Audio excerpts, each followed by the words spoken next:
Sir నమస్తే sir. నమస్తే sir, ఇంత బిజీ స్కెడ్యూల్లో నేను హైదరాబాద్ నుంచి వచ్చినందుకు, నాకు అరగంట టైం ఇచ్చినందుకు మీకు first of all thanks sir. మీరు కూడా ఎంతో బిజీగా ఉంటారు కదా పాపం. బిజీ ఏం లేదు సార్, అంటే నేను చాలా సెలెక్టెడ్ ఇంటర్వ్యూసే చేస్తున్నాను. Thank you. ప్రకాశం జిల్లాలో ఎవరైతే గెలిచే గుర్రాలు ఉన్నారో ఆ గెలిచే గుర్రాలని నేను ఎక్కువ ఫోకస్ చేస్తున్నాను. నేను దీంట్లో నా స్వార్థం కూడా ఉంది. ఆ గెలిచే గుర్రాల్లో కూడా కొన్ని కాంప్లికేటెడ్ సిచ్యువేషన్స్ ఉన్నాయి. అంటే ఉదాహరణకి దర్శి కాన్స్టిట్యున్సీ చూసుకుంటే ఎమ్మెల్యేని రీప్లేస్ చేసినారు.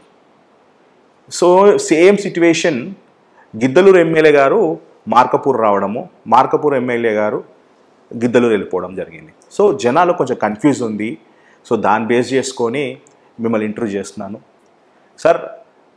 హానెస్ట్లీ స్పీకింగ్, అన్నా రాంబాబు గారు అంటే అందరికీ హడల్, కానీ మీరు చూస్తే మీతో ఒక హాఫ్ అన్ అవర్ మీతో మాట్లాడితే చాలా మెతక మనిషిలాగా ఉన్నారు, చాలా మృదు స్వభావిలాగా కనపడుతున్నారు. మరి బయటికి ఎందుకు సార్ అన్నా రాంబాబు గారు అంటే ఒక హడల్? అంటే హడలేం కాదు, ఉన్నది ఉన్నట్టు మాట్లాడతా, అబద్ధాలు చెప్పను, స్వార్థం కోసం నా స్వార్థంతో ఏ పని చెయ్యను. ప్రజలు ఏదైతే నమ్మకం పెట్టి మా మీద నమ్మకం ఉంచుతారో ఆ నమ్మకాన్ని నిలబెట్టుకునేదానికి అహర్నిశం కృషి చేస్తారు. అన్నా రాంబాబు గారు కోపం వచ్చినా అట్లే రియాక్ట్ అవుతారు, ప్రేమ వచ్చినా అదే రియాక్ట్ అవుతారు. కానీ ప్రేమ మాత్రం ఎక్కువ ఫోకస్ కాదు, కానీ కోపం మాత్రం ఎందుకు ఫోకస్ అవుతుంది సార్? ఎదుటి వాళ్ళు ఏదైతే స్వీకరిస్తారో దాని మీదనే దృష్టి పెడతారు. మనం మంచి 10 రకాల మంచి పనులు చేసినా కూడా ఆ వ్యక్తి గుర్తించుకోవడం కష్టం. ఒక్కటి ఏదైనా వాళ్ళు అడిగితే మనం చేయలేదని చెప్పేసి దాన్ని మాత్రం గుర్తించుకుంటారు. ఓకే సార్, ఇంకొకటి అన్నా రాంబాబు గారు అంటే నాకు రాష్ట్రం మొత్తం 2 రాష్ట్రాల్లో ఒకటి గుర్తుకొస్తుంది. జగన్మోహన్ రెడ్డి గారి తర్వాత, రాష్ట్ర ముఖ్యమంత్రి గారి తర్వాత అత్యంత మెజారిటీ వచ్చింది అన్నా రాంబాబు గారికి. సో గిద్దలూరు మొత్తం వన్ సైడ్ చేసేసినారు. అలాంటి అన్నా రాంబాబు గారికి ప్రమోషన్ వచ్చిందా, డిఫమోషన్ వచ్చిందా? అంటే గిద్దలూరు కాకుండా మార్కపూర్కి రావడానికి కారణం ఏంటిది? నేను వాస్తవంగా గత 50 సంవత్సరాలుగా మార్కాపూర్లోనే నివాసం ఉంటున్నా. అనుకోని కారణాలతోటి గిద్దలూరు నియోజకవర్గానికి వెళ్ళిన. గిద్దలూరు నియోజకవర్గంలో 15 సంవత్సరాలుగా రాజకీయాల్లో ఉన్నా. 15 సంవత్సరాలుగా రాజకీయాల్లో ఉండి నాకు ఆరోగ్యం బాగలేని కారణంతో మీడియా ద్వారానే నేను రాజకీయాల నుంచి 24లో జరిగే రాజకీయాల్లో పోటీ చేయడం లేదని చెప్పడం జరిగింది. తర్వాత మా గౌరవ ముఖ్యమంత్రి వర్యులు మా పార్టీ అధ్యక్షుల వారు పిలిపించి క్యాస్ట్ ఈక్వేషన్స్ ఇవన్నీ ఉన్నాయి, నీకు ఆరోగ్యం బాగాలేదన్నారు కాబట్టి మీరు ఉండేది మార్కాపురే కాబట్టి మార్కాపుర్లో పోటీ చేయండి అని చెప్పినారు. నాయకుడు కాబట్టి వారి ఆదేశాలు మేము ఖచ్చితంగా గౌరవించాల్సిందే, శిరసావించాల్సిందే. సార్, అన్నా రాంబాబు గారికి జగన్ రెడ్డి గారికి ఏంటి సంబంధం? ఎందుకంటే you not belongs to Reddy community. కానీ గిద్దలూరులో గత 2-3 ఇయర్స్ నుంచి పరిణామాలు చూసుకుంటే అన్నా రాంబాబు గారిని చాలామంది మీ పార్టీకి సంబంధించిన వాళ్ళే వ్యతిరేకించినా కూడా జగన్మోహన్ రెడ్డి గారు మీ వైపే మొగ్గు చూపడం, మీ వైపే మీకు సపోర్ట్గా బాసటగా ఆ పెద్ద మనిషి మీకు నిలవడం అంటే ఏ విధంగా చూసుకోవచ్చు? వచ్చేప్పటికీ జగన్మోహన్ రెడ్డి గారు ఒక కులం బేస్ మీద పోరు, అందరినీ ఆదరిస్తారు, అందరినీ గౌరవిస్తారు, అన్ని కులాలను అన్ని మతాలను కూడా గౌరవిస్తారు. దాంట్లో ఎలాంటి సందేహం లేదు.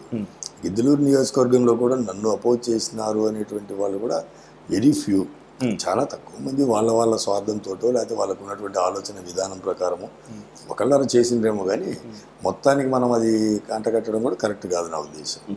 అందరూ అనేది నేను కూడా యాక్సెప్ట్ చేయను. ఓకే, ఫైనల్గా మీ పుట్టిన గడ్డ మార్కపురానికి మళ్ళీ మీరు బ్యాక్ టు బ్యాక్ సేవలు అందించడానికి రావడం జరిగింది. 2009, ఇది ఇఫ్ ఐఎమ్ నాట్ రాంగ్, 2009 మీరు మార్కాపురం నుంచి కంటెస్ట్ చేయాలనుకున్నారు పిఆర్పి పార్టీ నుంచి. కానీ ఏదైతే మీ ప్రత్యర్థి ఇప్పుడు యాజ్ ఆఫ్ నౌ కందుల నారాయణ రెడ్డి గారి కోసం మీరు సాక్రిఫైస్ చేసినారా లేదా? 2009 సంవత్సరంలో ప్రజారాజ్యం పార్టీ తరఫున మెగాస్టార్ చిరంజీవి గారి ఆశీస్సులతో పోటీ చేయాలనుకునేది వాస్తవం. తదుపరి మీరు ఏదైతే అడుగుతున్నారో ఆ వ్యక్తికి నాకు ఉన్నటువంటి సాన్నిహిత్యం వల్ల వాళ్ళు వచ్చేసేసి చెప్పుకున్న దాన్ని బేస్ చేసుకొని నేను పక్కకు పోయింది వాస్తవం. అవాస్తవం అని నేను చెప్పను, వాస్తవం. మెగాస్టార్ చిరంజీవి గారి ఆశీస్సులతో నేను అక్కడికి వెళ్ళి పోటీ చేసినాను. అక్కడ ప్రజల ఆశీస్సులతోటి ఫస్ట్ టైం ఎమ్మెల్యే అయినా. నేను ఇక్కడ నుండి వెళ్ళినాను కాబట్టి ఇక్కడ కూడా ఆయన గెలవగలిగినారు, అది వాస్తవం. ఇప్పుడు అదే కందుల నారాయణ రెడ్డి గారి మీద 2024లో మీరు కంటెస్ట్ చేస్తున్నారు, సేమ్ మార్కపురం నుంచి. మరి ఇప్పుడేమైనా సాక్రిఫైస్ చేసే ఆలోచన ఉందా సార్? 2009లో 2014లో నేను ఏ పార్టీలో లేను. కొత్తగా పార్టీలోకి దిగాల కాబట్టి ఆ రోజు నా సొంత నిర్ణయం అది. ఈ రోజు నేను ఒక పార్టీలో ఉన్నా, నాకు ఒక నాయకుడు ఉన్నాడు, నాయకుడి మాట గౌరవించాలా, నాయకుడి ఏదైతే ఆదేశాలు ఇచ్చినాడో దాన్ని పాటించాలా. ఒక క్రమశిక్షణ కలిగినటువంటి కార్యకర్తగా ఈరోజు ఆ పని చేసిన నాకు ఒక పార్టీ ఉంది. ఈరోజు నేను ఆ రోజు 2009లో ఏ రాజకీయాల్లో లేను. అట్లే 14లో కూడా ఆ రోజు రాష్ట్రం విడిపోయిన తర్వాత కాంగ్రెస్ పార్టీలో ఉన్నాం మేము. కాంగ్రెస్ పార్టీకి రాజీనామా చేసి బయటకు వచ్చినాం. కాబట్టి నేను ఏ పార్టీలో లేను కాబట్టి నా సొంత నిర్ణయం తీసుకోగలిగిన. ఈరోజు అది కుదరదు. నాయకుడు ఉన్నాడు, నాయకుడి మాటకు గౌరవించాలా, వారి ఆదేశాలు పాటించాలా. అదే చేస్తున్నా ఈరోజు. అంతేగాని ఏది మధ్యలో ఏమన్నా అప్లికేషన్ ఇది జరగని పని, అది జరగని పని. ఏం తమాషా కాదు కదా, ఇది ఒకళ్ళ మీద ఆధారపడేది కాదు కదా రాజకీయము. మాకు ఒక పార్టీ ఉంది, నాయకుడు ఉన్నాడు, కార్యకర్తలు ఉన్నారు, పార్టీని అభిమానించి ప్రేమించేటువంటి వాళ్ళు ఉన్నారు, నాయకులు ఉన్నారు. అందరి మనోభావాలకు సంబంధించిన విషయం ఇది. ఓకే, ఇప్పుడు కందుల నారాయణ గారు మీకు ఇప్పటికీ మిత్రుడైనా సార్, శత్రువైనా సార్? రాజకీయంగా ఇద్దరం వ్యతిరేక పార్టీల్లో, ఒక్కొక్కరం ఒక్కొక్క పార్టీలో ఉన్నాము. ఆయన పార్టీ ఆయన విధానాలు ఆయనవి, నా పార్టీ నా విధానాలు, నా పార్టీ విధానాలు నావి. అంతేగాని వ్యక్తిగత శత్రుత్వం కాదు కదా. రాజకీయంగా తప్పనిసరిగా ఉంటుంది. నేను ఒక పార్టీలో ఉన్నా, నాకు ఒక నాయకుడు, మాదొక అజెండా, వాళ్ళదొక అజెండా, అంతే. ఓకే, 22 సంవత్సరాలు గల రాజకీయ అనుభవం ఉన్న వ్యక్తి కావాలా మార్కాపురానికి, డబ్బు బలంతో ఉన్న అన్నా రాంబాబు గారు కావాలా అనేది నిదానంతో కందుల నారాయణ గారు పోతున్నారు. ఇప్పుడు వాళ్ళ అజెండా వాళ్ళకు ఉండొచ్చు. ప్రజలేమి అమాయకులు కాదు, అవివేకులు కాదు. 22 సంవత్సరాలుగా నేను రాజకీయాల్లో ఉన్నాను, రాజకీయాల్లో ఇక్కడే ఉన్నాను, డబ్బుతోటి వస్తున్నారు అని చెప్పేసి మాట్లాడేదానికి ఎంతవరకు సమంజసమో అతనికే తెలియాలా. 22 సంవత్సరాలుగా ఉన్నావు నువ్వు. ఎస్, నేను కూడా ఒప్పుకుంటాను 22 ఏళ్ళ నుంచి ఉన్న విషయాన్ని. మరి 22 సంవత్సరాల నుంచి రాజకీయాల్లో ఉన్నటువంటి వ్యక్తివి, ఒకసారి శాసనసభ్యుడు అయినావు, ఒకసారి ఓడిపోయినా కూడా పార్టీ ఇన్ఛార్జిగా ఉండి అసలు ఎమ్మెల్యేని పక్కన పెట్టేసి నీ పేరు మీదనే గవర్నమెంట్ జీవోలు కూడా వచ్చి అభివృద్ధి కార్యక్రమాలకు సంబంధించినవి జరిగినప్పుడు నువ్వు ఇంకా అధికారంలో లేననే దానికి ఎక్కడిది? ఉన్నావు కదా, 22 ఏళ్ళు ఉన్నావు. ఏం చేస్తావు 22 ఏళ్లలో? తీద్దాము, ఓపెన్ చర్చకు కూర్చుందాము, మీరే పిలవండి, ఇద్దరం కూర్చొని మాట్లాడదాము. నిజానికి అయితే కందుల నారాయణ గారి కన్నా డబ్బు అన్నా రాంబాబు గారి దగ్గర లేదా అండి? మీరు 2 సార్లు ఎమ్మెల్యే ఉన్నారు, ఆయన ఒకేసారి ఎమ్మెల్యే ఉన్నాడు. ఒకసారి చూసుకుంటే బేరే వేసుకుంటే ఆర్థికంగా రాంబాబు గారి పొజిషన్ వేరు, మీరు అధికార పార్టీలో ఉండి ఇక్కడ ఒకసారి అధికార పార్టీలో లేని వ్యక్తి కందుల నారాయణ గారు. రైట్, మీరు ఏ ఉద్దేశంతో ఆ మాట అడిగినారో, ఎమ్మెల్యేగా 2 సార్లు ఉన్నారు కాబట్టి మీ దగ్గర డబ్బు ఎక్కువ ఉంటుందని మీ ఉద్దేశం ఏదో మీరు చెప్తే నేను మీరు అడిగిన దానికి సమాధానం నేను చెప్తా. మీరు ఏ ఉద్దేశంలో 2 సార్లు మీరు ఎమ్మెల్యేగా ఉన్నారు, ఆయన ఒకసారి ఎమ్మెల్యేగా ఉన్నాడు. కానీ ఒకసారి ఉన్నా కూడా ఆయన ఉండే పరిస్థితిలో తను ప్రతిపక్షంలో ఉండే పరిస్థితి. నేను కాదంటే మీరు ఎమ్మెల్యేగా ఉంటే ఏంటి అనేది మీ భావన చెప్తే, మీ భావన ఏదో చెప్తే. ఓకే, అధికార పార్టీలు ఉండడం వల్ల లాభాలు ఉంటాయి. అన్నారాంబాబు విషయం మీరు ఎక్కడో హైదరాబాద్ నుండి వచ్చినారు కాబట్టి నా గురించి మీకు అవగాహన ఉండకపోవచ్చు అని నా ఉద్దేశం. విచారించండి. నా మీద పోటీ చేసి ఒకసారి గెలిచి ఒకసారి ఓడిపోయిన అశోక్ రెడ్డి గారు ప్రస్తుతం తెలుగుదేశం పార్టీ తరఫున గిద్దలూరులో పోటీ చేస్తున్నారు. వారిని అడిగినా చెప్తారు అన్నారాంబాబు అవినీతిపరుడా, నీతిపరుడా, ఆయన కానీ ఆయన కుటుంబ సభ్యులు కానీ ప్రత్యక్షంగా కానీ పరోక్షంగా కానీ ఎక్కడైనా ఈ 15 సంవత్సరాల్లో ₹1 డబ్బులు లంచం రూపేణా కానీ, లేకపోతే ఆ నియోజకవర్గంలో దోచుకోవడం కానీ, లేకపోతే భూములు తీసుకోవడం కానీ, లేకపోతే ఎదుటి వాళ్ళ దగ్గర నుంచి డబ్బు దోచుకోవడం కానీ, లేదా మభ్యపెట్టి మోసం చేయడం కానీ ఉందేమో చూసుకోండి. నేను ఎమ్మెల్యే అయింది వచ్చేటప్పటికి మొదటి దఫా ఎమ్మెల్యే అయిన దానికి ప్రధాన కారణం నాకున్నటువంటి కొన్ని సిద్ధాంతాల పరంగా రాజకీయాల్లోకి వచ్చిన. ఏదైతే సిద్ధాంతపరంగా వచ్చినానో నా అంతరాత్మకు నేను సమాధానం చెప్పుకోవాలా. అంతరాత్మ సాక్షిగా నేను ఆలోచన చేసుకొని దిగిన. 5 సంవత్సరాలు చేసిన తర్వాత పోటీ చేయనని చెప్పిన. క్యాడర్ ఒత్తిడితోటి 2వ దఫా పోటీ చేయాల్సిన పరిస్థితి వచ్చింది. 2వ దఫా పోటీ చేసిన తర్వాత తెలుగుదేశం పార్టీ ఇన్ఛార్జిగా ఓడిపోయిన తర్వాత, ఇన్ఛార్జిగా ఉన్న తర్వాత 23 మంది వైఎస్ఆర్ కాంగ్రెస్ పార్టీ శాసనసభ్యుల్ని తెలుగుదేశం పార్టీలోకి చంద్రబాబు నాయుడు గారు చేర్చుకున్న దానికి కొందరు మీకు అత్యంత సన్నిహితులు నాకు చెప్పడం విషయం ఏంటంటే, చంద్రబాబు నాయుడు గారు మీరు ఓడిపోయిన తర్వాత పలకకపోవడము, మీకన్నా ఎక్కువ అశోక్ గారిని ఆ పార్టీ నుంచి ఈ పార్టీకి వచ్చిన వ్యక్తికి ఇంపార్టెన్స్ ఇవ్వడము, మీరేమైనా అప్పీల్ చేసుకుంటే దాన్ని పక్కన పెట్టడం వల్ల మీకు మనసుకు గాయం అయిపోయి మీరు వైసీపీ పార్టీలోకి వెళ్ళినారు తప్ప వేరే ఆలోచనతో కాదు కదా సార్? తప్పు. ఆయన వైసీపీలో నుంచి తెలుగుదేశం పార్టీలో చేరే రోజు నన్ను పిలిస్తేనే నేను యాక్సెప్ట్ చేయలేదు, వ్యతిరేకించినాను. నేను రాను అని చెప్పేసి వ్యతిరేకించినాను. అంతేగాని ఎటువంటి పరిస్థితుల్లో నాకు ఒక రూలు, ఎదుటోళ్ళకు ఒక రూలు ఆలోచించేటువంటి వ్యక్తిత్వం కాదు నాది. ఏదైనా కానీ ఒక పద్ధతి అనేది నేనైనా ఇంప్లిమెంట్ ఆచరణలో పెట్టాలని భావిస్తా, ఎదుటోళ్ళు కూడా పెట్టాలని కోరుకుంటా. అంతేగాని నాకైతే ఒక రూలు, ఎదుటోళ్ళకైతే ఒక రూలు అనేది కుదరదు. మీరు వెరిఫై చేసుకోండి అన్నారాం బాబు గురించి. ఎక్కడే కానీ ఆర్థిక పరమైనటువంటి విధి విధానాలలో ఎక్కడన్నా తప్పుందా, ఎక్కడన్నా నా రాజకీయ స్వార్థం కోసం గ్రామాల్లో ఏమన్నా చిచ్చు పెడుతున్నా, లేకపోతే గ్రామాలు ప్రశాంతంగా ఉండాలా, అందరూ బాగుంటేనే వ్యవస్థ బాగుంటుందని చెప్పేసి ఆకాంక్షించి దానికి అనుగుణంగానే నడుస్తున్నా లేదా, నా ఆస్తి నా సొమ్మైనా ఎదుటోళ్ళ సొమ్మైనా ఒకటేనని భావిస్తున్నా లేదా, ఎక్కడైనా ఒక గజం భూమి ప్రభుత్వాన్ని నేను తీసుకోవడం కానీ, లేకపోతే ఎవరిదన్నా ఒక తప్పుడు విధానంతో ఎవరి ఆస్తులన్నా నేను దోచుకోవడం కానీ అది ఏమన్నా చేసినానా, ఎక్కడన్నా రౌడీజాన్ని నేను ఏమన్నా ప్రోత్సహించినానా? కొన్ని విధి విధానాలు అనేది నాకు చాలా స్టాండర్డ్గా ఉన్నాయి. నేను వాటికి ఏ రోజు కూడా నా పదవి కోసం నేను వాటిని వదులుకోలేదు గత 15 ఏళ్ళుగా. ఇప్పుడు కూడా అదే పాలసీ నాది. ఆయన 22 ఏళ్ళ అనుభవం కావాలన్నా, డబ్బు కావాలన్నా అని అంటే ఎవరేమి, ఆయనకన్నా కోటీశ్వరులు ఎవరేం లేరుడా, ఆయనకన్నా ఎవరేం కోటీశ్వరులు లేరు. నేను మీకు ఇంకా ఒకటి క్లారిటీగా చెప్తున్నా, 3 ఎలక్షన్లు చేసినా ఇది 4వ ఎలక్షన్. ఎలక్షన్లకు మాకు అయ్యేటువంటి 10 రూపాయల ఖర్చుల డబ్బులు కూడా ఎవరన్నా రూపాయి 2 రూపాయలు ఇస్తామన్నా కూడా చందా కూడా తీసుకోలేదు గత 15 సంవత్సరాలు. పొరపాటును కూడా తీసుకోను.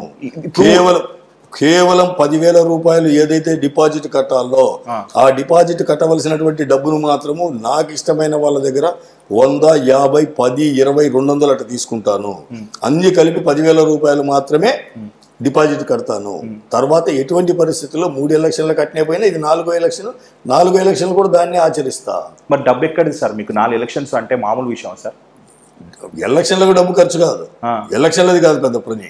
ఎలక్షన్ల తదనంతరము ఉండేటువంటి సమస్యలు తీర్చేదానికి, లేదా ప్రజల్లో మనం మమేకమై తిరిగేదానికి, ఏదైనా ప్రభుత్వ పరంగా మనం చేయలేనటువంటి వాటికి, ఆచరణలో సాధ్యం కానటువంటి వాటికి మేము ఏదైనా సహకరించేదానికి వాటికైతే ఇది ఖర్చు. నా ఆస్తులు అమ్ముకొని ఖర్చు పెట్టుకుంటున్నాను నేను. సార్ వాస్తవానికి ఇది మీరు ఓపెన్గా మీరు ప్యూర్గా మాట్లాడుతున్నారు, నాకు బాగా కనెక్ట్ అయ్యింది సార్. వాస్తవానికి మీరు అబద్ధం మీరు ఆడకుండా మీరు ఒక మాట చెప్పండి. మొన్న ఏదైతే మీరు ఒక 2 months బ్యాక్ మీరు ఒక స్టేట్మెంట్ ఇచ్చారు, నా హెల్త్ ఇష్యూస్ వల్ల నేను డ్రాప్ అవ్వాలనుకుంటున్నాను గిద్దలూరు నుంచి అని అన్నారు మీరు. వాస్తవానికి హెల్త్ ఇష్యూస్ కాదు సార్, మీ ఫైనాన్షియల్ స్టేటస్ వల్లనేనా కాదా సార్? ఇప్పుడు సో మెనీ రీజన్స్ ఉంటాయి. 15 సంవత్సరాలు చేసినాను. నా శక్తి 15 సంవత్సరాలు రాజకీయం ఒక నిబద్ధత కలిగినటువంటి నాయకుడిగా నేను చేయడం అనేది అంత ఆషామాషి కాదు. రాజకీయాల్లో ఒక వ్యక్తి యొక్క ఆలోచన విధానం ఉండదు. రాజకీయాల్లో ఎన్నో వ్యవస్థలు ఉంటాయి. వాటన్నిటిని కూడా నచ్చజెప్పుకుంటూ నా విధానాలను నేను గౌరవించుకుంటూ ఆచరిస్తూ 15 సంవత్సరాలు చేసిన చిన్న పీరియడ్ ఏం కాదు అది. ప్లస్ ప్రధానమైనది ఆరోగ్య కారణం. మీరు అన్నటువంటి ఆర్థికపరమైనటువంటి విధానం కూడా ఉండొచ్చు. మెయిన్ అదే అనుకుంటారు సార్ నేను. మెయిన్ అది కాదు, నిజంగా కూడా ఆరోగ్యపరమైనటువంటి విషయమే. మొదటిది ఆరోగ్యపరమైనటువంటి విషయము. రెండవది వయసు పెరుగుతుంది. మనం 15 సంవత్సరాలు చేసినాము. 15 సంవత్సరాలు చేయడం అంటే అంత చిన్న పీరియడ్ కాదనేది అందరికీ తెలుసు. సార్ మీ వయసు సార్? 60. పక్క రాష్ట్రంలో 70-80 కూడా రిటైర్మెంట్ లేని వయసులో మీరు ఇంకా 60కి మీరు రిటైర్మెంట్ అంటే ఎట్లా సార్? నేను రిటైర్మెంట్ అని చెప్పలేదు బ్రదర్. 2024వ సంవత్సరంలో జరిగేటువంటి సార్వత్రిక ఎన్నికల్లో మాత్రమే నేను పోటీ చేయనని చెప్పినా కానీ 24 తర్వాత నేను చేయనని నేనేం స్టేట్మెంట్ ఇవ్వాలి. ఓన్లీ ఆరోగ్య పరిస్థితి, ఆరోగ్య కారణాలు. ఈ రోజు కూడా అదే పరిస్థితి. కాకపోతే నాయకుడి యొక్క ఆదేశాల ముందు నా ఆరోగ్యం కూడా పక్కన పెట్టిన. సార్ ఇప్పుడు నాకు కాకపోతే నా భార్యకి, నాకు కాకపోతే నా కొడుకు ఇవ్వాలని అనే రోజుల్లో మీ సీటు భారీ మెజార్టీతో గెలిచిన సీటు మీ కుమారుడు కానీ మీ ఇంట్లో వాళ్ళకి ఎందుకు మీరు ఆ ప్రపోజల్ పెట్టలేదు సార్? బ్రదర్, ఒక్కొక్కరిది ఒక్కొక్క ఆలోచన విధానం ఉంటుంది. నా ఆలోచన విధానం వచ్చేటప్పటికి మనం ఎన్ని రోజులు ఉన్నాం, ఎన్ని సంవత్సరాలు ఉన్నాం అనేది కాదు, ఎన్ని గంటలు ఉన్నాం రాజకీయాలు అనేది కాదు. మన ఆలోచన ప్రకారం మనం ఆ విధి విధానాలకు మనం కట్టుబడి ఉన్నామా లేదా అనేది. మేము తీసుకున్నటువంటి ఆలోచన విధానం కట్టుబడి ఉండడం అంటే అంత చిన్న విషయం కాదు.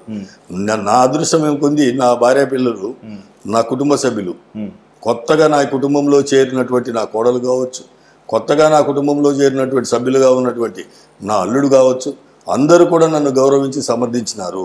నా ఆప్త మిత్రులు కూడా ఏ రోజు ఈ గత 15 సంవత్సరాల్లో నువ్వొక్కడివే దేశాన్ని ఉద్ధరిస్తావనేటువంటి మాటలు కాకుండా సమర్థించి నన్ను సపోర్ట్ చేసినారు.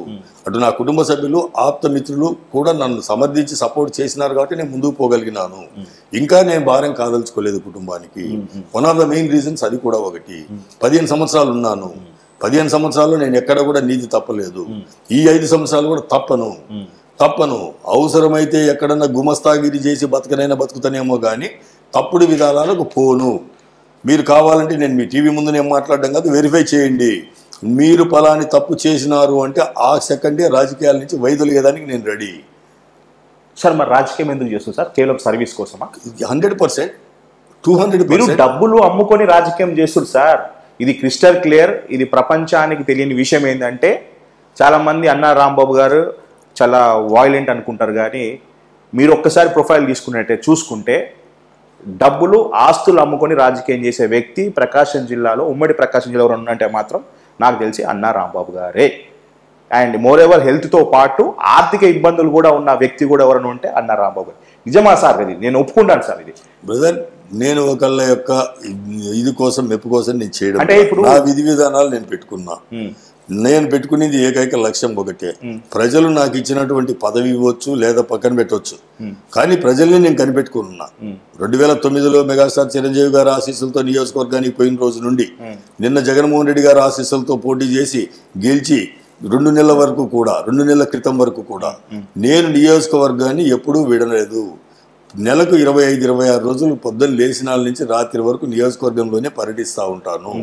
నాకు వేరే ఈ పదవిని అడ్డం పెట్టుకొని వ్యాపారాలు చేయాలనేటువంటి కోరిక కానీ, ఏదో డబ్బులు లంచాల రూపేణో దోచుకునే రూపేణో చేయాలనేటువంటి కోరిక కానీ లేవు. ప్రజలు నాకు ఇచ్చినటువంటి బాధ్యతను విస్మరించకుండా, ప్రజలు ఇచ్చినటువంటి బాధ్యతను ప్రజల కోసం ఎల్లవేళలా చాకరీ చేయాలా, కష్టపడాలా అనేటువంటి భావాలున్న వ్యక్తిని ఆచరణలో పెట్టినాను. గత 15 సంవత్సరాలుగా ఆచరణలో పెట్టినాను. అంత ధైర్యంగా నేను చెప్తున్నాను. ఎందుకంటే నాకు ఆ నిబద్ధత ఉంది కాబట్టి నేను చెప్పగలుగుతున్నా.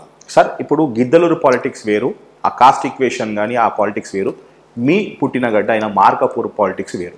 రెండు ఏ విధంగా చూసుకుంటారు? ఈ గిద్దలూరు అంటే ఈజీ కాదు సార్ మార్కాపూర్. ఇప్పుడు ఒకటి బ్రదర్, రాజకీయాల్లో వచ్చినడికి 10 మందిని పోటీ చేసినా, 20 మందిని పోటీ చేసినా, ఇద్దరమే పోటీ చేసినా ఒకళ్ళకే విజయం వరిస్తుంది. ఆ ఒకళ్ళకు విజయం వరించేది కూడా ప్రజల యొక్క ఆలోచన విధానం ప్రకారము, ప్రజల ఆశీస్సులు దేనికైతే పడతాయో దానికే అవుతుంది. గెలిస్తే మనం గొప్ప వాళ్ళము, ఓడిపోతే తక్కువ వాళ్ళమని భావించడం కూడా సమంజసం కాదు.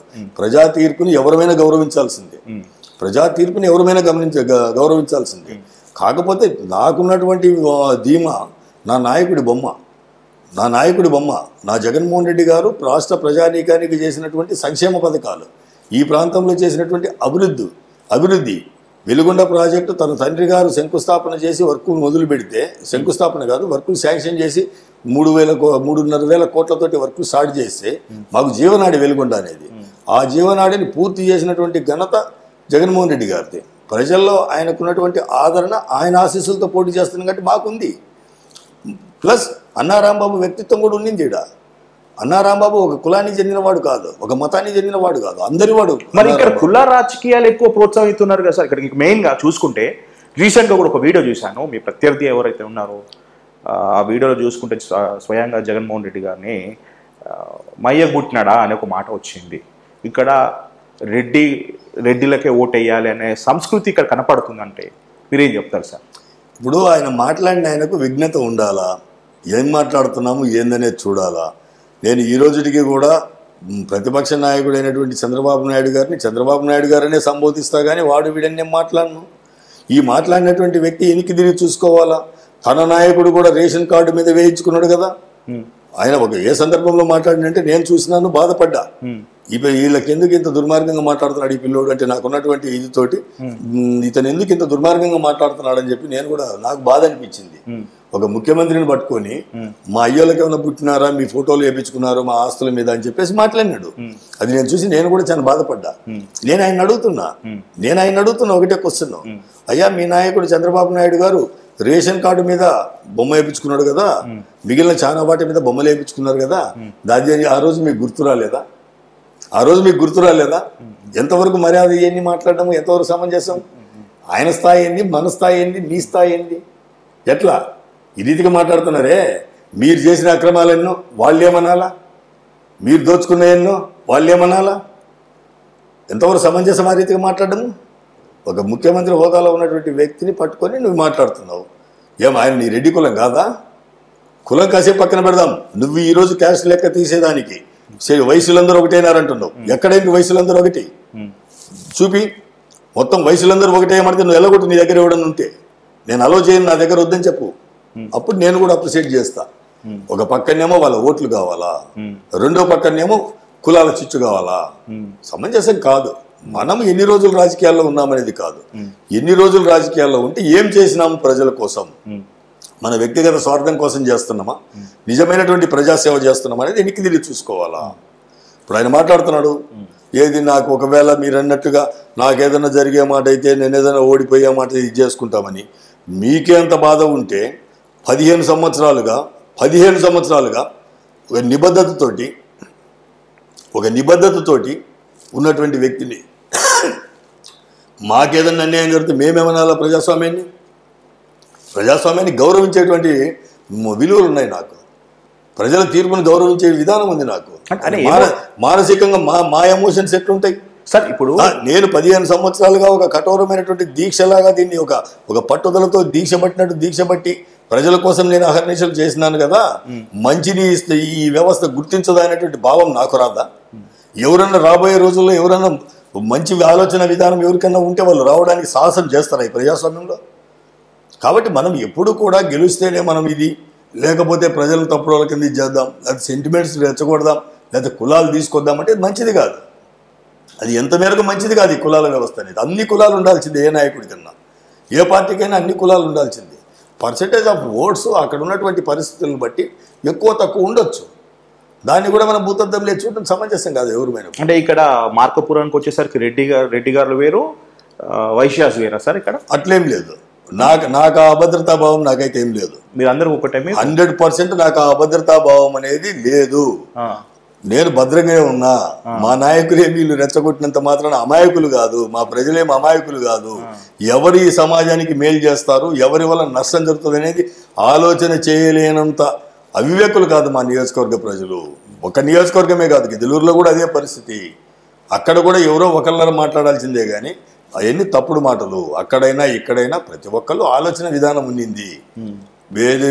ఏదో ఒక నాయకుడు ఏదో స్లోగన్ ఇచ్చినంత మాత్రాన దాన్ని పట్టుకొని ముందుకు పోతారనేటువంటి భావన నాకు లేదు. సార్, ఇది నా చివరి ఎన్నికలు, ఈసారి ఓడిపోతే క్లాక్ టవర్ కాడ నేను ఊరేసుకొని చనిపోతా, నా తల వేలాడుతుంది. చాలా ఎమోషనల్గా మాట్లాడా. నేను లాస్ట్ ఇయర్ కూడా తనని ఇంటర్వ్యూ చేస్తే తనకి ఇంకా ఆర్థికంగా ఏమి లేదు, ఇక నా రాజకీయ భవిష్యత్తు ఎండ్ అయిపోతుంది, ఇక నా నమ్మిన ప్రజలు నాకు ఓటేయకపోతే నాకు చావే దిక్కు అని సాక్షాత్ వేలాది మంది ముందు నారాయణ రెడ్డి గారు అన్నారు. దాన్ని మనం ఏ విధంగా చూసుకోవాలి? ఇప్పుడు ఆయన చాలా సార్లు మాట్లాడినాడు. అంతకుముందు నాకున్న సమాచారం ప్రకారం పొగిలి పెద్ద చెరువుకు నీళ్లు లేకపోతే నేను చచ్చిపోతా అన్నాడు. ఏ ఇయర్లో సార్ అది? నాకంత క్లారిటీ లేదు. అక్కడ ప్రజలు చెప్పేది విన్న దాన్ని బట్టి నేను చెప్తున్నా. అది వాస్తవం అవాస్తవం కూడా నాకు తెలియదు. అక్కడ వాళ్ళు చెప్పినారు ఇటు జరిగిందన్న, ఇంతకుముందు కూడా ఇటు చెప్పినాడు అని. అదే ఆయనకు అది ఒక ఊత పదం అయిపోయింది, చావడం అనేది ఒక ఊత పదం అయిపోయింది. ఎంతవరకు కరెక్టో మాట్లాడడం అనేది ఆయన తెలుసుకోవాలా. రెండోది వచ్చేటప్పటికి మీరు అడిగిన దాంట్లో నేను అడుగుతున్నా ఎన్నోసార్లు పోటీ చేసి ఇప్పటి వరకు గెలవని వాళ్ళు చాలా మంది ఉన్నారు కదా. 5 సంవత్సరాలు మీరు ఒక పీరియడ్ శాసనసభ్యుడిగా ఉన్నారు కదా. 17వ అసెంబ్లీలో ఉమ్మడి రాష్ట్రంలో నేను ఇద్దరం ఒకే సమయంలో మొదటి దఫా శాసనసభ్యులకు ఉన్నాం కదా. మనకు ఒక అవకాశం వచ్చిందిగా. తర్వాత ఓడిపోయినా కూడా 5 సంవత్సరాలు అధికార పార్టీ ఇన్ఛార్జిగా ఉన్నాక ఇంకా మరి ఏంది నీకు ఇది కాంది? ఈ రోజు నీకు పదవి దేనికోసం నువ్వు కావాలంటున్నావు? ప్రజల సర్వీస్ కోసం. ఏం చేయడం కోసం కావాలంటున్నావు? ప్రజల సర్వీసు. 22 సంవత్సరాల్లో మీరేం చేసిండ్రు, 15 సంవత్సరాల్లో నేనేం చేసింది అని కూడా చర్చిద్దాం. ఎవరు ఎన్ని రోజులు ప్రజలకు అందుబాటులో ఉన్నాం, రాజకీయ నాయకుడికి ఉండాల్సినటువంటి లక్షణాలు ఏంది, విధి విధానాలు ఏంది, రాజకీయ నాయకుడికి ఉండాల్సినటువంటి వాస్తవికమైనటువంటి ప్రజల యొక్క క్షేమం కోసం చూసేవి, నియోజకవర్గ అభివృద్ధి కోసం చూసేవి మంచి విధి విధానాలు ఏముండాలో చూద్దాం. 22 సంవత్సరాల మీ రాజకీయ ప్రస్థానంలో మీరేం చేసినారు, 15 సంవత్సరాల నా రాజకీయ ప్రస్థానంలో నేనేం చేసినామనేది కూడా చర్చిద్దాం. వాటిల్లో కూడా మీరు మెరుగ్గా ఉండేమంటే అంటే జనాలు ఎమోషనల్ కనెక్ట్ అవుతారు కదా సార్. మీరు ఎమోషన్ కనెక్ట్ అవుతారు అంటే దానికి ఎవరు మేము చేయలేము. మంచిని సమర్థిస్తారా మాయమాటలను సమర్థిస్తారా అనేది ప్రజల ఇష్టము. నిజంగా చెప్పిన మాటకు కట్టుబడి నిలబడి నియోజకవర్గ అభివృద్ధి కోసం కావచ్చు, లేకపోతే వాళ్ళ సమస్యలు తీర్చేదాని కోసం కావచ్చు, గ్రామాలు ప్రశాంతంగా ఉండాలని కోరుకొని దానికి అనుగుణంగా నడుచుకునే విధానం కావచ్చు, ఒకటి ఆస్తి ఒకటి దోచుకునేదాన్ని అరికట్టేటువంటి విధానం కావచ్చు, ఇవన్నీ అన్నారాంబాబు యొక్క క్వాలిటీస్. నా అప్పీల్ నేను చేస్తా ప్రజలకు, వాళ్ళ ఇష్టం. మీరు నన్ను జగన్మోహన్ రెడ్డి గారి ఆశీస్సులతో మీ దగ్గరికి వస్తున్నా, మీ ఆశీస్సులు ఇచ్చి గెలిపిస్తే మీకు నేను ఎల్లవేళలా అందుబాటులో ఉంటా, నాకు చేతనైన సర్వీస్ చేస్తా, గ్రామాలు ప్రశాంతంగా ఉండేటట్టు చూస్తా, ఎవడి ఆస్తి ఎవడు దోచుకోకుండా ఆపుతా, రౌడిజం ఆపుతా. ఇవన్నీ నా విధానాలు. ప్లస్ నియోజకవర్గ అభివృద్ధికి కూడా నా శక్తి వంచన లేకుండా ఐడెంటిఫై చేసుకొని ఏదైతే ప్రధానమైనవి ఉన్నాయో వాటన్నిటి యొక్క పరిష్కారం కోసం కూడా కష్టపడతా. అవసరమైతే గౌరవ ముఖ్యమంత్రి గారి దగ్గరికి వెళ్ళి కూర్చొని వారి కాళ్ళు పట్టుకుంటామో, ఏళ్ళు పట్టుకుంటామో, నచ్చ చెప్పుకుంటామో, ఏది చెప్పుకుంటామో వారి ఒప్పించి అవి మంజూరు చేయించుకొని తీసుకొని చేసేటువంటి విధానంలో పోతాను నేను. సార్ ఇప్పుడు వాస్తవం చెప్పాలంటే ఇది నాకు తెలిసిన విషయము. ఇక్కడ మీ ప్రత్యర్థి కందుల నారాయణ రెడ్డి గారికి ముందు మాగంటి శ్రీనివాసులు కూడా రావడం, అంటే కంటెస్ట్ చేయాలని పార్టీ ప్రపోజల్ పెట్టినప్పుడు అన్నారాంబాబు గారితో నేను ఫైట్ చేయలేను అని గమని వెళ్ళిపోవడం జరిగింది. అది ఎంతవరకు వాస్తవం సార్? అది నాకైతే తెలియదు. చెప్పండి సార్. కెమెరాలు అది వాస్తవమని నేనైతే అనుకోవడం లేదు. అంటే నేనేమనుకుంటున్నా, అన్నారాంబాబు గారు అంత పవర్ఫుల్లా? నేను అది ఆర్థికంగా ఏమి లేదు, మీరు సోషల్ మీడియాలో హైప్ ఉండదు, మీరు పాజిటివ్ కన్నా కాంట్రవర్సీ అవుతారు. కానీ మాగంటి శ్రీనివాసులు ఎంపీ, మీ పార్టీ సంబంధించిన ఎంపీ, టీడీపీలో జాయిన్ అయిన తర్వాత కంటెస్ట్ చేయాలన్న 2-3 వెనక్కి వెళ్ళిపోయారు. అంటే మార్కాపురము ప్రజలు వైసీపీ వైపు ఉన్నారని వెళ్ళిపోయినారా, లేకపోతే అన్నారాంబాబు గారు కంటెస్ట్ చేస్తున్నారని వెళ్ళిపోయినారంటే? అసలు ఆ విషయం నాకు తెలియకుండా నేను ఆ విషయం మాట్లాడడం నాకు పద్ధతి కాదు. అసలు మీరు చెప్పేది నా దృష్టిలో కూడా లేదు. ఒకళ్ళు తెలియని విషయం మాట్లాడడం సమంజసం కాదు నాకు. ఓకే సార్, నేను ఏమంటున్నా స్ట్రైట్ అవే మీరు పాలిటిక్స్కి ఫిట్ గారు అనుకుంటా. ఎందుకు సార్? మీరు కబ్జాలు చేయను, నేను ఇట్లానే మాట్లాడతా, స్ట్రైట్ అవే మాట్లాడతా, ఒకరు మెప్పు పొందడానికి కోసమో ఒకరిని ఇంప్రెస్ చేయడానికి నేను ఉండను, రాజకీయాల్లో కబ్జాలు చేయను, సంపాదించను అంటే ఇక మరి మీరు ఎందుకు సార్ రాజకీయం చేయడము? You're not politically fit. ఇప్పుడు మీరు డబ్బులు ఈ పొద్దు అంటే నేనేదో మిమ్మల్ని ప్రోత్సహిస్తున్నానే కాదు సార్, వాస్తవం నేను మాట్లాడుతున్నాను. ఎందుకంటే ఎమ్మెల్యేలు చుట్టూ తిరుగుతున్నా కాబట్టి అప్పు తెచ్చో వడ్డీకి తెచ్చో 2 రూపాయలు 3 కోట్ల రూపాయలు వడ్డీకి తెచ్చి ఇన్వెస్ట్ చేసి మళ్ళా ఓటుకి ఇంత ఇచ్చి మళ్ళీ సంపాదించినది మళ్ళీ నెక్స్ట్ సంపాదించి మళ్ళీ అదే పైసలు మళ్ళీ పెడుతుంటారు, ఒక రొటేషన్ అవుతుంటుంది.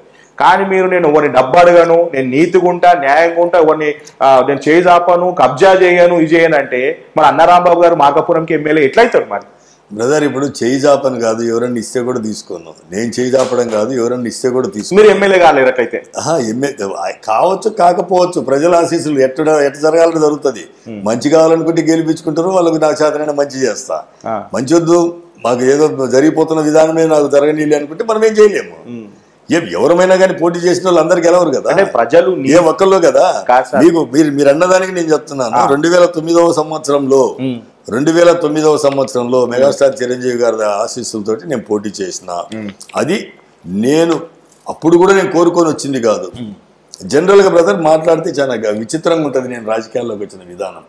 ఇట్లే మనం కూర్చొని ఉండేటప్పుడు రాజకీయ నాయకుడికి ఈ విధి విధానాలు ఉండాలని చెప్పేసి జనరల్గా స్నేహితులతో మాట్లాడితే వాళ్ళు ఏమనేవాళ్ళంటే బయట ఉండి మనం ఏమైనా చెప్తాము, చేసేటోడికి తెలుస్తుంది సాధక బాధలు. ఎగ్జాక్ట్లీ అదే నా మనసు కూడా అదే సార్, అదే మాట్లాడేవాళ్ళు.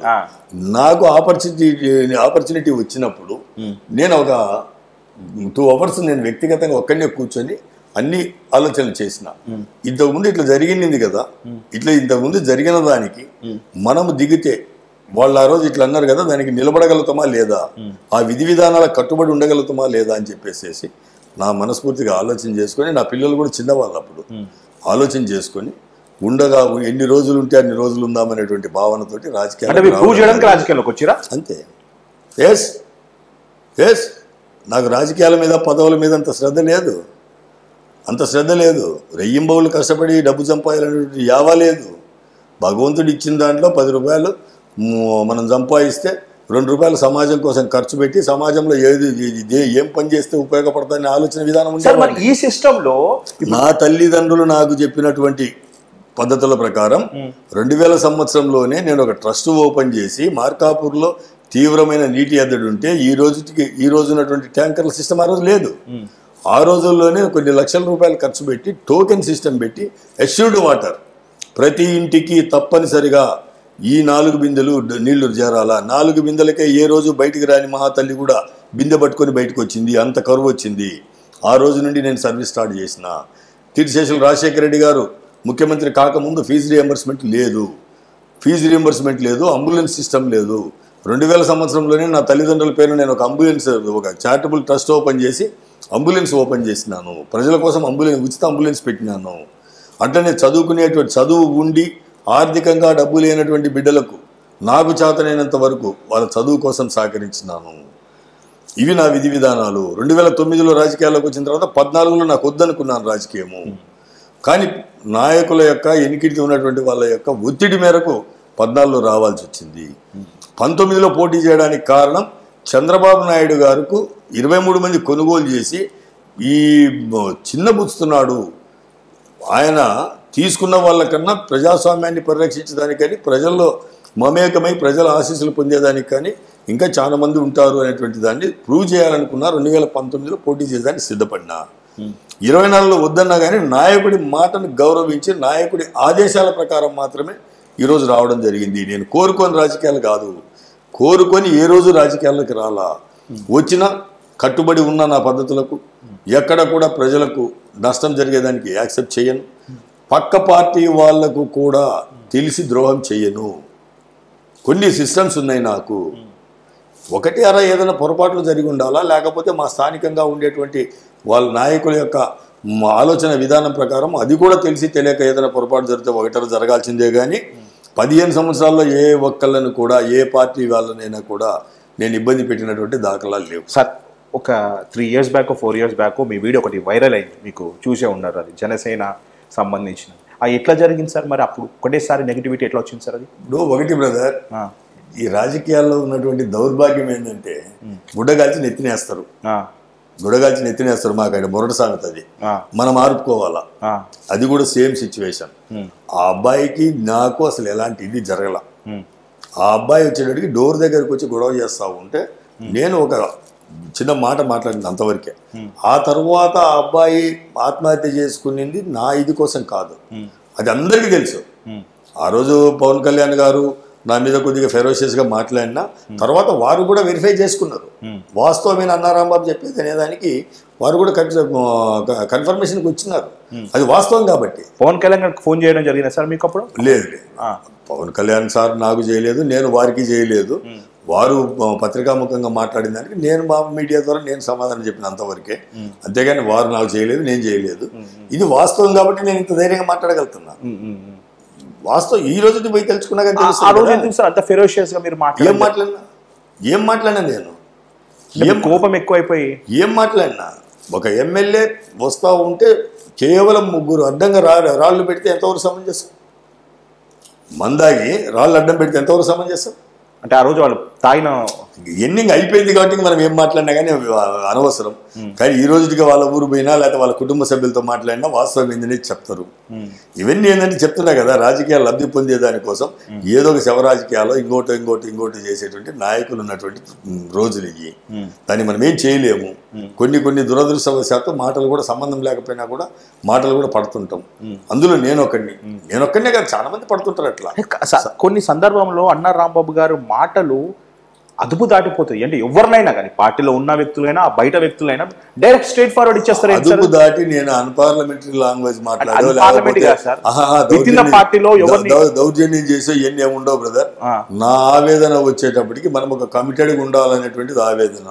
దానికి కట్టుబడి ఉంటాను నేను ఏ రీతిగా అయితే గట్టిగా మాట్లాడుతానో ప్రజలకున్న సమస్యలు తీర్చే దాంట్లో కూడా అంతకు 2 రెట్లు గట్టిగానే ఉంటా. న్యాయమైన సమస్య అయ్యే మాట అయితే 1కి 10 సార్లు నేను తిరుగుతా. అది చిన్న విషయం చిన్నదే కావచ్చు, వాళ్ళ ఇంట్లో 2 ఓట్లే ఉండిండొచ్చు, కానీ వాళ్ళకు ఉన్నటువంటి తీవ్రతను బట్టి అవసరమైతే నేను 10 సార్లు ఆఫీసుల చుట్టూ తిరిగి వాళ్ళ సమస్య పరిష్కరించడానికి ప్రయత్నం చేసి చేపిస్తా. అంటే విత్ ఇన్ ద పార్టీలో కూడా మీరు ఎవరైనా వాళ్ళు వీళ్ళు మనోళ్ళు బయట వాళ్ళని చూడకుండా మీరు మాట్లాడుతుంటారు. బ్రదర్, మాట్లాడడం అంటే మనమే మాట్లాడేది ఏముండదే, వాస్తవాలే మాట్లాడతా.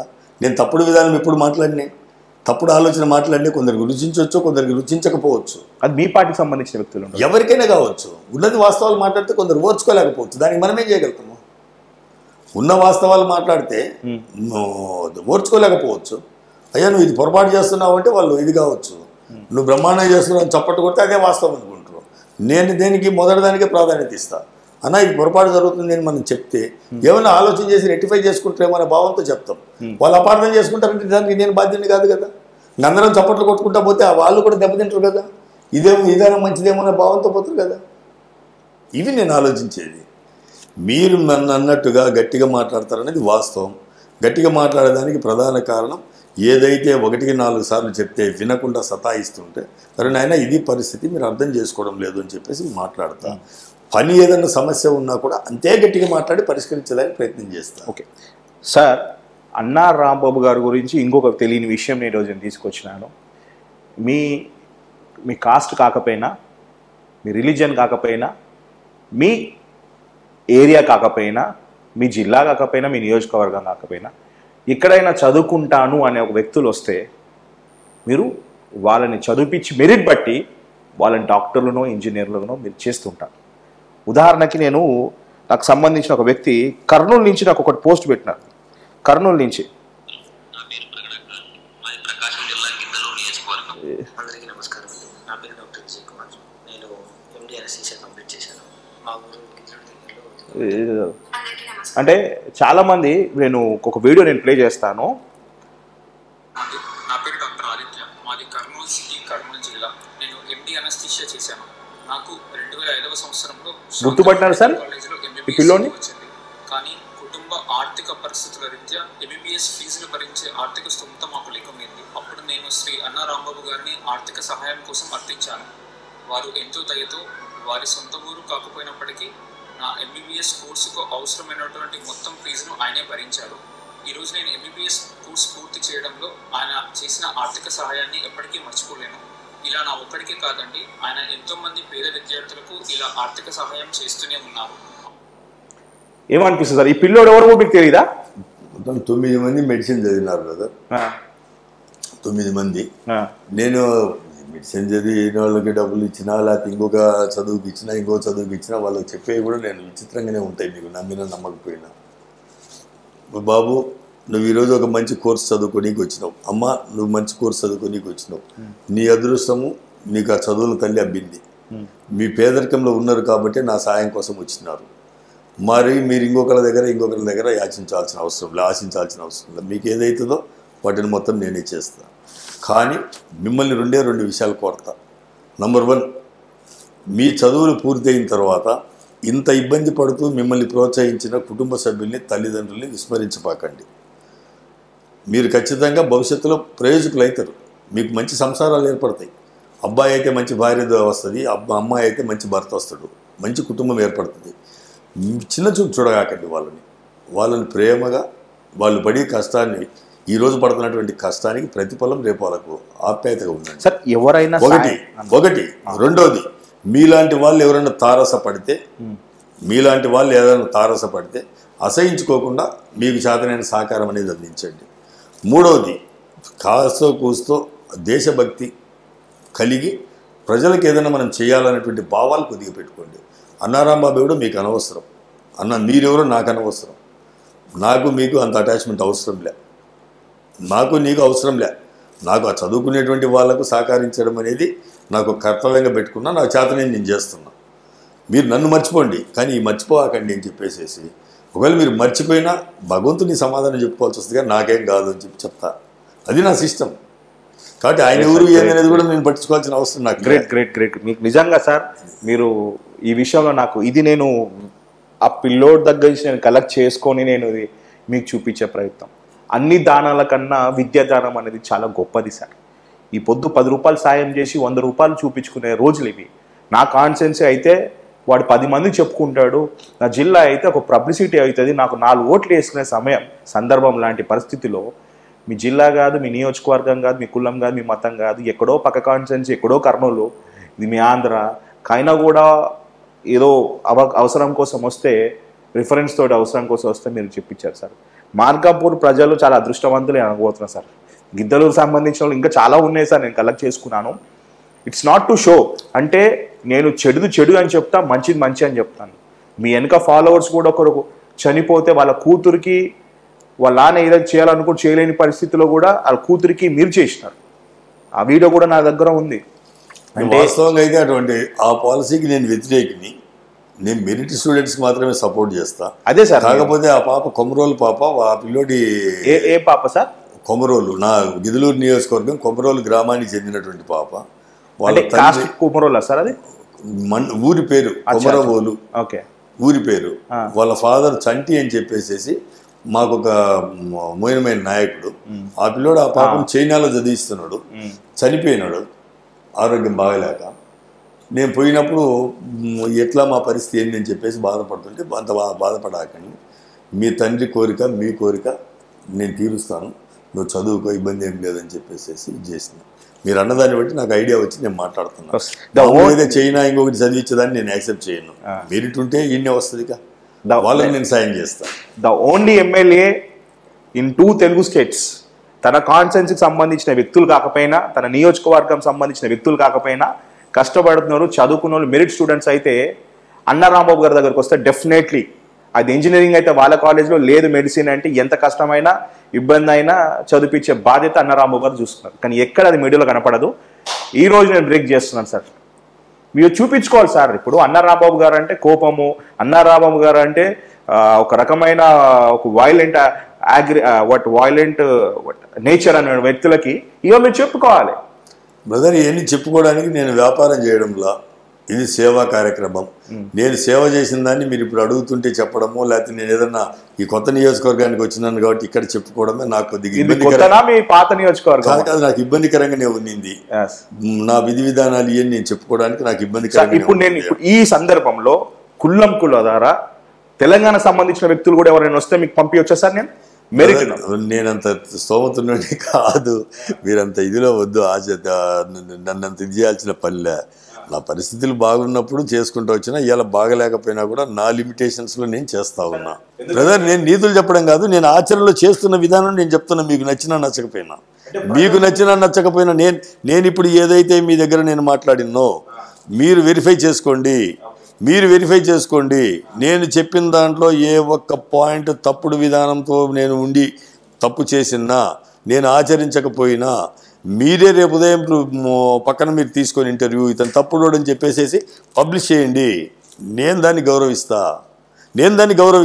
ఇంతకన్నా మీకేం చెప్పాలి? నేను గట్టిగా ఆచరించినాను కాబట్టి నేను నీతి వాక్యాలు చెప్పడం లేదు, వాస్తవాలు చెప్తున్నాను. నేను ఇప్పుడు మీరు ఒక క్వశ్చన్ వేసినారు, ఆయన డబ్బులు లేవంటున్నాడు, 22 సంవత్సరాల అనుభవం అంటున్నాడు అని చెప్పేసి. 22 సంవత్సరాలు ఆయన పోటీ రాజకీయాల్లో ఉండింది, నేను కూడా ఒప్పుకుంటా. 4 దఫాలుగా ఆయన పోటీ చేస్తున్నాడు. 4 సార్లు పోటీ చేసేదానికి డబ్బులు ఎక్కడి నుంచి వచ్చినాయి? నీవు డబ్బు లేనోడివి, ఏం నాలాగా నువ్వేం ఆస్తులు అమ్ముకోలేదే. మరి ఇప్పుడు కనుక నువ్వు సంపాదించినటువంటి డబ్బులు ఏమైనాయి? ఇవన్నీ ఒక్కోటి బయట పెడితే పద్ధతిగా ఉండదు.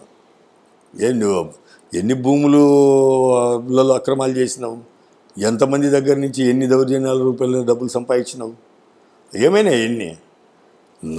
నేను ఒక నీతికి నిబద్ధతకు ఉన్నాను కాబట్టి నా ఆస్తులు అమ్ముకొని నేను పెట్టుకుంటున్నాను. నా దగ్గర లేవు, నీ దగ్గరే ఉన్నాయి. ఒక యాంగిల్లో మాట్లాడితే నా దగ్గర లేవు, నీ దగ్గరే ఉన్నాయి బాబు, ఆయన దగ్గరే ఉన్నాయి. ఏదైతే మీరు చెప్పినారో నారాయణ రెడ్డి గారు మాట్లాడినారని, ఆ నారాయణ రెడ్డి గారి దగ్గరనే డబ్బులు ఉన్నాయి, నా దగ్గరే లేదు. ఊరికైనా ఏదో రాజకీయాలు నడవాలి కాబట్టి ఏదో చెప్తా ఉంటాడు. లేకుండా ఆడిపోయిన డబ్బులన్నీ ఎన్ని లిస్టు చెప్తే ఇబ్బంది పడతాడు. సమంజసం కాదు కాబట్టి నాకు కొన్ని విలువలు ఉన్నాయి కాబట్టి నేను మాట్లాడడంలే. ఆయన ఇప్పుడు మాట్లాడినట్టే మా ముఖ్యమంత్రి గారిని, లేకపోతే మమ్మల్ని నా కొడుకులు ఈ నా కొడుకులు అని మాట్లాడతా, వాళ్ళు ఎన్నికింటి పిల్లలు ఉన్నారు కాబట్టి వాళ్ళతోటి ఇష్టం వచ్చినట్టుగా సోషల్ మీడియాలో ఈ బురద జల్లుతా పోతే నేను మాట్లాడితే చాలా ఇబ్బందికరంగా ఉంటుంది. రాజకీయాలు ఒకటే కాదు మనం చూడాల్సిందే, కొన్ని విలువలు కూడా చూసుకోవాలా. మనం గతంలో ఏ రీతిగా ఉన్నామనేది కూడా గమనించుకోవాలా. 2009లో నీకోసం కాదు నేను రాజకీయాల నుంచి పక్కకు పోయింది. ఇక్కడి నుంచి 2014లో నేను రాలేదు కదా ఇక్కడికి. ఆ మాత్రం గుర్తుండదా? అంతలోపలనే ఆ నా కొడుకులు ఈ నా కొడుకులు మాట్లాడతావు మమ్మల్ని కూడా. అంతలోపలనే ముఖ్యమంత్రి గారిని పట్టుకొని మా అయ్యోలకు పుట్టినారని మాట్లాడతావు నువ్వు. మేము మాట్లాడితే ఆడబెట్టుకుంటావు నువ్వు చేసినటువంటి అక్రమాలని నేను బయట పెడితే ఏమవుతావు? కాబట్టి మర్యాద కాదు ఇవన్నీ. నీ విధి విధానాల ప్రకారం మీరు ఓట్లు అడగండి, మీ పార్టీ సిద్ధాంతాల ప్రకారం మీరు ఓట్లు అడగండి, నా పార్టీ సిద్ధాంతాల ప్రకారము నా నాయకుడి విధి విధానాల ప్రకారం మా విధి విధానాల ప్రకారం నేను అడుగుతా. దౌర్జన్యాలు చేయడము, నా ఎనికిడితే ఎవడన్నా ఉంటే మీ పిల్లలు వాళ్ళని బెదిరియడాలు ఏమిది ప్రజాస్వామ్యం అనుకుంటున్నావా? ఏమన్నా మన ఇష్టం వచ్చినట్టు మనం పెట్టిపోవడానికి మన సొంత రాజ్యాలు అనుకుంటున్నారా? మన సొంత రాజ్యాలు కాదు ఇవి. ప్రజాస్వామ్యంలో ఉన్నాం మనము. ప్రజల తీర్పును అంతిమంగా మనం ఎవరిమైనా గౌరవించాలా. మంచి పద్ధతి కాదు బ్రదర్. మీ మీడియా ద్వారా మీరు అడిగినారు కాబట్టి నేను చెప్తా ఉన్నా. ఇప్పటికైనా సరి చేసుకుంటే బాగుంటుంది. రాజకీయంగా చేద్దాం. ప్రజల ఆశీస్సులు ఎవరికి ఇస్తే వాళ్ళకి ఇది అవుతాము. మీకేదో అవకాశం ఇస్తే మీరు ఆ పాత్ర పోషిస్తారు, నాకే అవకాశం ఇస్తే నేను ఆ పాత్ర పోషిస్తా. దాంట్లో తప్పు లేదు. ఇన్ని కరెక్ట్ కాదు. ఎందుకు మాట్లాడాలి ఇన్ని? ఎట్లా మాట్లాడతావు? నీకు అన్ని విధాలా ఉన్నటువంటి నీకే అంత బాధ అనిపిస్తే 15 సంవత్సరాలుగా ఒక నిబద్ధతతో ఉన్నటువంటి వ్యక్తిని నేనెంత బాధపడాలా? ఏదైనా పొరపాటు చేస్తే ప్రజలు పొరపాటు నిర్ణయం ప్రజలు తీసుకుంటే నేనెంత బాధపడాలా మానసికంగా? ఇన్ని సంవత్సరాలు నేను ఒక పద్ధతిగా నీతి నిజాయితీగా నియోజకవర్గాన్ని కనిపెట్టుకొని పదవి ఉన్నా లేకపోయినా ప్రజల సమస్యలతోటి పోరాటం చేస్తూ ఉన్నాను. ప్రజల సమస్యల కోసం ప్రజలకు ఉన్నటువంటి ప్రాంతాల్లో ఉన్నటువంటి సమస్యలు తీర్చేదానికి గట్టి పట్టుదలతో ఉన్నటువంటి వ్యక్తిని కూడా ఆదరించాలని భావాలు నాకు ఏర్పడతాయి కదా. కాబట్టి అంత దూరం వద్దు. మన సిద్ధాంతాల ప్రకారం పోదాం. ఇప్పటికైనా చెప్తా ఉన్నా, ఇష్టం వచ్చినట్టు పెద్ద చిన్న లేకుండా ఆ నా కొడుకులు ఈ నా కొడుకులు ఆ కులము ఈ కులం అని మాట్లాడితే సమంజసం కాదు. గెలుపొకటే ప్రాధాన్యత కాదు, గెలుపొకటే కాదు, మంచిది కాదు. మీరు ఒకటి మాట్లాడితే ఇప్పటి నుంచి నేను 2 మాట్లాడతాను. నేను వాస్తవాలు మాట్లాడతాను, నువ్వు మాట్లాడితే అబద్ధాలు మాట్లాడాలా? నువ్వు మాట్లాడితే అబద్ధాలు మాట్లాడాలి నా గురించి, నేను మాట్లాడితే వాస్తవాలు మాట్లాడతా. పద్ధతిగా ఉండదు. వ్యక్తిత్వాలు దిగదార్చుకోవద్దు ఇంకా.